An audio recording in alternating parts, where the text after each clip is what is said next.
The camera pans slowly across a neatly kept suburban living room. Sunlight streams through sheer curtains, illuminating dust motes dancing in the air. The room is a portrait of domestic tranquility. A soft gray sofa, a stack of hardcover books on a side table, a single photo in a simple frame. The photo shows a smiling, gray-haired man in his early 60s, his arm around a woman, Chloe, who is 28. She looks happy, carefree. The camera lingers on the photo for a beat too long. Then we hear Chloe's voice. It's soft, a little shaky. The thing they don't tell you about marrying an older man isn't the looks people give you in the restaurant or the comments about dad jokes. It's not even the fear of the future.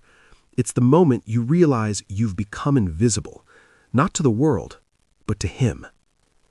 The screen is completely black for one full second. Then the scene erupts into motion. We see Chloe in the same living room 6 months earlier. She's vibrant, setting up for a small dinner party. She's arranging flowers, humming. Her husband, Mark, sits in his armchair, reading the newspaper. The crinkle of the pages is the only sound he makes. The doorbell rings. It's her father, Robert, a robust, warm-hearted man of 58 with a booming laugh. He's early. He's always early. He's carrying a bottle of wine and a bag of Chloe's favorite kettle-cooked potato chips. "Delivery for the most brilliant woman in the world," he announces, hugging her tight, the kind of hug that lifts her off her feet for a second. Mark looks up from his paper, offering a tight-lipped smile. "Robert, good to see you." "Mark," Robert nods, the warmth in his voice cooling by a few degrees. He turns back to Chloe. "So, who's coming? Is Sarah bringing her new disaster of a boyfriend? I need a good laugh." Chloe laughs, a real, full-bodied sound that feels like it belongs in this house but rarely visits. Dad, be nice. The other guests arrive. The party is a success, a swirl of conversation and clinking glasses. But a pattern emerges, a subtle, almost imperceptible current. Robert is in the kitchen, helping Chloe carve the roast. He's telling a story about a patient at his veterinary clinic, a Great Dane who ate an entire sock. He uses his hands, his face animated. Chloe is doubled over laughing, leaning against the counter for support. Mark appears in the doorway. "Honey, we're out of ice." "Oh, sure, hun, in the freezer," she says, still chuckling, wiping a tear from her eye. "Dad, wait, what happened to the sock?" "Well, we had to—" Mark opens the freezer, loudly rummages. The ice bucket clatters on the counter. The story trails off. Later, they're all on the back patio. The night is cool. Chloe shivers slightly. Before she can even move, Robert is taking off his cardigan and draping it over her shoulders. Always forgetting a jacket, just like your mother. Chloe snuggles into it. "Thanks, Dad." Mark, nursing a glass of whiskey, watches. His jaw tightens, almost imperceptibly. He puts a hand on the small of Chloe's back, a possessive gesture. Chloe leans into him for a second, but her attention is pulled back by her father, who is now pointing out a constellation. Weeks turn into months. The microaggressions accumulate. It's 1,000 tiny cuts. Mark would start telling a story, and Robert would unknowingly finish it, adding details Mark didn't know. "He's telling it wrong," his eyes seemed to say.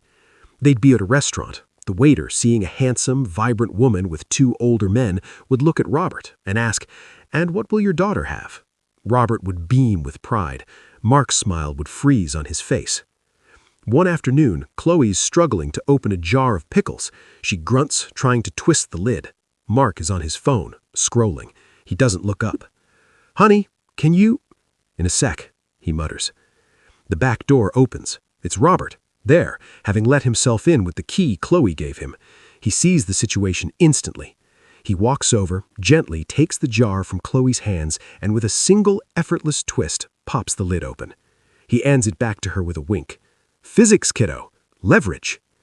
Mark's head snaps up. He stares at the jar, then his own hands. He shoves his phone in his pocket and walks out of the room without a word. The final crack appears at a backyard barbecue. The neighborhood is there. The grill is sizzling. Robert is the unofficial mayor of the party, flipping burgers, telling stories, making everyone laugh. He's the sun, and everyone, including Chloe, orbits happily around him. Mark stands by the cooler, a solitary figure holding a beer, watching his wife throw her head back laughing at something her father said. Her hand rests on his forearm, the same way she used to hold Mark's arm. A neighbor, a well-meaning but oblivious man named Gary, saunters up to Mark. He claps him on the shoulder, nodding towards Robert and Chloe. "You know, it's great that you two are so cool with it, with her dad living so close. My wife's dad, can't stand the guy. But you two were like a package deal, huh? Almost like you married the whole family." Gary chuckles, taking a pull from his beer. Mark just stares. Then Gary, emboldened by the beer and the summer sun, leans in and delivers the line that will detonate everything. He says it with a smile, trying to be funny, trying to be one of the guys. He says, "I mean, look at them. You sure that's your father-in-law? Or is that your wife's husband?" He laughs, a loud, honking laugh. Mark doesn't move. He doesn't blink. The beer bottle is frozen halfway to his lips. The laughter and chatter of the party seems to warp, becoming a distant, muffled roar. He sets the bottle down on the cooler with a quiet, deliberate thud. He walks across the lawn, his feet heavy on the grass. The conversation around him parts like the Red Sea. People sense the shift in the air. He reaches Chloe and Robert. They turn, their smiles fading as they see his face. Mark ignores Robert completely. He looks only at Chloe. His voice is low, quiet, but it cuts through the backyard noise with terrifying clarity. It's a voice he's never heard before. "Chloe? Inside. Now." Robert steps forward, a protective instinct flaring. "Mark, what's the problem?" Mark finally looks at him. His eyes are cold, hard.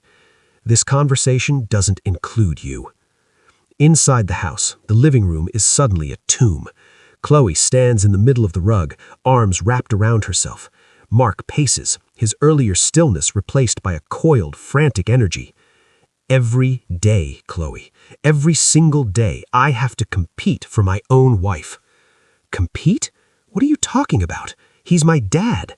"He opens your jars. He brings you your favorite chips. He tells you stories that make you laugh in a way you haven't laughed with me in years. I'm not your husband. I'm just the guy who pays the mortgage and sleeps in the bed next to you while you dream about a man who isn't me." Chloe is stunned. "That's disgusting. You're jealous of my father?" "I'm not jealous of your father," Mark shouts, his voice cracking. "I'm obsolete. I'm the spare part. When you have a problem, you call him. When you're happy, you call him. I'm just here." The front door creaks open. Robert, worried, has come in. He stands in the archway to the living room, a silent witness. Mark sees him, and in that moment, something inside him breaks completely. He points a shaking finger at Robert, but he speaks to Chloe. The words are quiet, venomous, and deliberate. "You know what Gary said out there? He said that's not your dad, that's your husband." And he's right.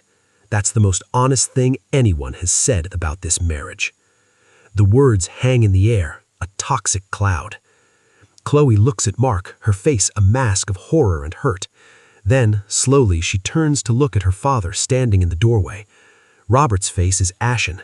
He looks like he's been slapped. He isn't looking at Mark, he's looking at Chloe, and for the first time, there's a flicker of doubt in his eyes. A question. Is this my fault? The silence in the room is absolute. The distant sound of the Bonavatu, the laughter outside, feels like it's from another planet. Chloe's gaze swings back to Mark. Her hurt hardens into something else, something final. "Get out," she whispers. Mark blinks. "What?" She walks to the front door, her steps steady. She opens it wide. The cool evening air rushes in. "Get out." Mark looks from her to Robert and back. He opens his mouth to speak, but no words come. He walks past her, over the threshold. As he steps onto the porch, he turns back, a last desperate attempt. "Chloe!" She closes the door in his face. The click of the lock echoes in the silent house.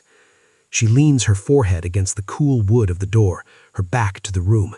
Her shoulders shake silently. Behind her, Robert hasn't moved. He's still standing in the archway, a man unmoored. He looks smaller than he did an hour ago. He looks at his daughter's back, at the cardigan he'd given her months ago, now hanging on a hook by the door. The final shot is of Robert's face. The confident, loving father is gone. In his place is a man grappling with a terrible, unintended consequence. A man who realizes that his love, his constant presence, has somehow become a weapon used against the person he loves most. The party music from outside swells faintly, a cruel, cheerful counterpoint to the devastation inside.